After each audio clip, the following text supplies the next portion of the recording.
So things to do in Australia. I'm quite lucky to know Australia well, so hope I can talk you through it and tell you all about what you can do there. So the centre of Australia here is the desert area, arid climate, and not many towns or cities at all. Your major town is Alice Springs.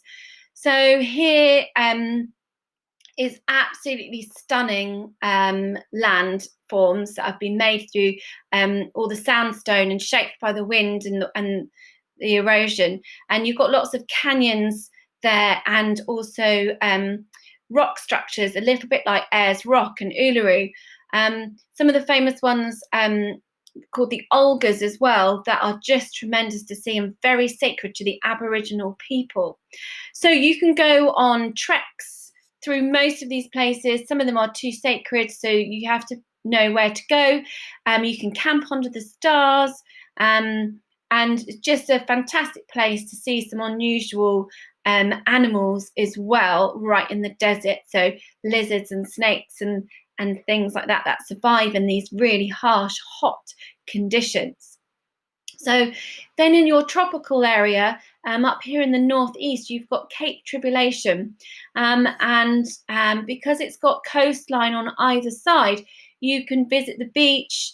And there's loads and loads of towns and cities on either side here that you can go and visit and do things in. However, there are lots of crocodiles around in the rivers and also in the sea. So you've got your freshwater crocs and you've got your saltwater crocs.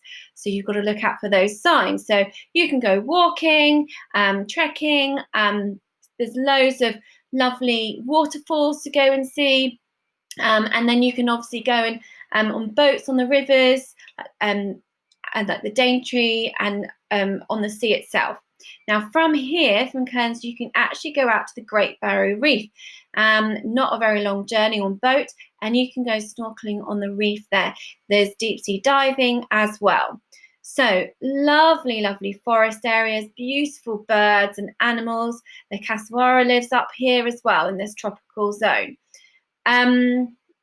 So as you come further south, you leave the tropical climate behind at sort of Brisbane. So up here it's slightly drier, less wet in this section here, and the forest area here is home to all those beautiful koalas. So and there's lots of lakes and lovely islands sprinkled there on that coastline that you can go and visit and do lots of land cruises on the sands, or walks or whatever to discover. Lots of surfing to be had too. So as you come further south, it is more temperate. But we are able to still go to the coastline. Lots of cities down here. So where the European settlers first came. So you have Sydney, major city of Australia. You've got lovely landmarks there to see. So the Sydney Opera House, where you can see lots of different shows. You've got the Coat Hanger, the Sydney Harbour Bridge, and the Blue Mountains, of course, just up here. Absolutely stunning mountain ranges. And you've got that hue of the eucalyptus trees that make that blue colour.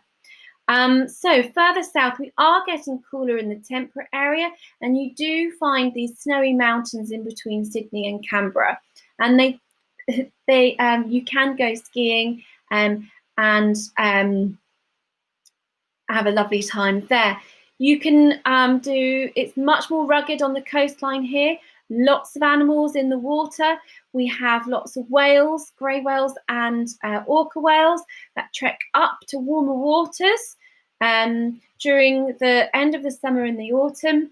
So you can also go whale watching. And there's little penguins on Phillip Island, just off the coast of Melbourne, not far at all. And then further south, which isn't on this map, is Tasmania.